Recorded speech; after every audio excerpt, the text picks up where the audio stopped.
Hi, I'm Gohar Vardanyan, and this is the Strings by my Lessonette.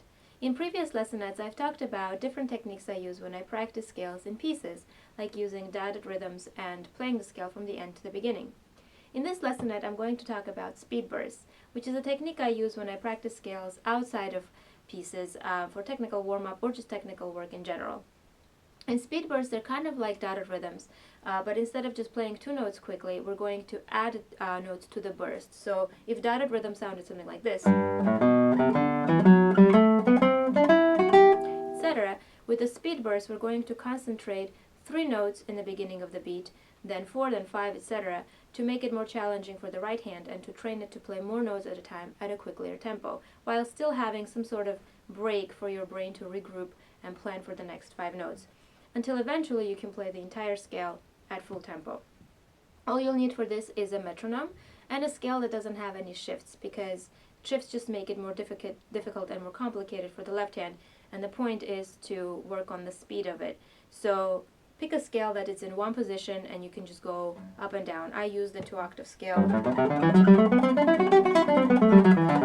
with no open strings, so that way I can just move up the neck and repeat the same thing until I get up higher on the fretboard. The metronome you're going to set at a slow tempo. Right now I have it at 55. And when you do the speed burst, you do it in the beginning of the beat, and you try to play the first 3 notes as quickly as your hand will allow you, and then wait until the next beat to play the next 3-note burst. So with a 3-note burst, it will sound something like this.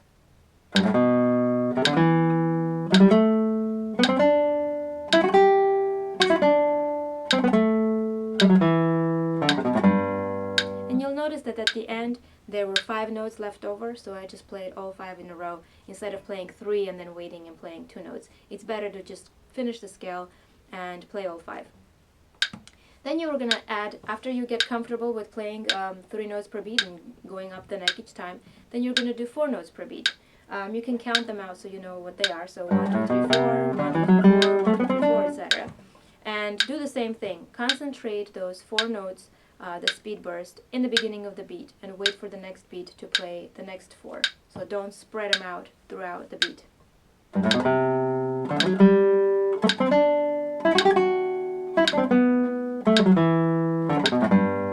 more time.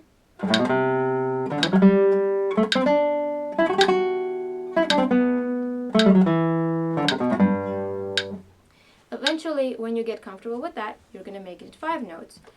5 notes would sound something like this. So 1, 2, 3, 4, 5, 1, 2, 3, 4, 5, 1, 2, 3, 5. So quicker will be this. A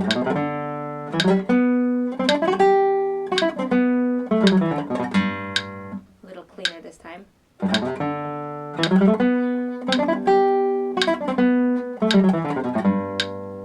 Then 6 notes. What you'll notice is that the more notes you play, the more difficult it will be. Ideally, you would want to keep the metronome at 1 tempo. At first, you might have to slow down the metronome so that you have a little bit more time. But ideally, your speed bursts increase in number while the beat remains the same. So 6 notes would be 1, 2, 3, 4, 5, 6. So.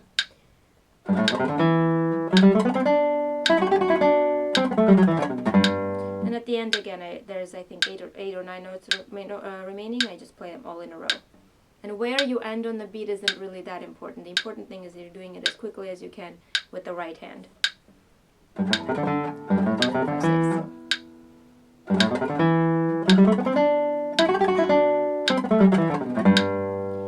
7 notes becomes more challenging, mostly because it's 7. We're not really used to thinking in 7 notes, but it's worth a try, and once you get used to it, then you have this larger group of pretty quick notes playing all in a row and a shorter break. So it gets you one step closer to playing the entire scale at a fast tempo. 7 notes would be 1, 2, 3, 4, 5, 6, 7. So.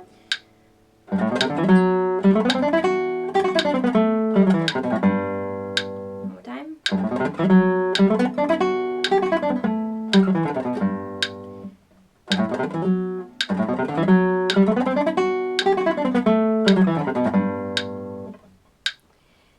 you're practicing, you're going to aim for clarity. So right now when I played it, some of them was a little bit clean, some of them were a little bit messy. Ideally, when you're actually practicing, you're going to aim for all the notes sounding clean.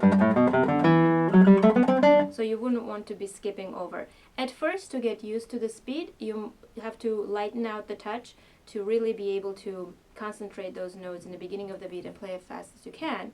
But what you don't want to happen is to get used to playing messy. So get used to the speed, to moving your hand. But if you find that you're constantly being messy, then you need to slow down and train your hand to be cleaner and really articulate each note before moving forward and adding more notes to the speed burst. Eventually, when you do this, I think 8 notes becomes a little bit too much, at least for this scale, because we really only have 2 octaves. After 7 notes, try to play the entire scale without stopping, so with the metronome.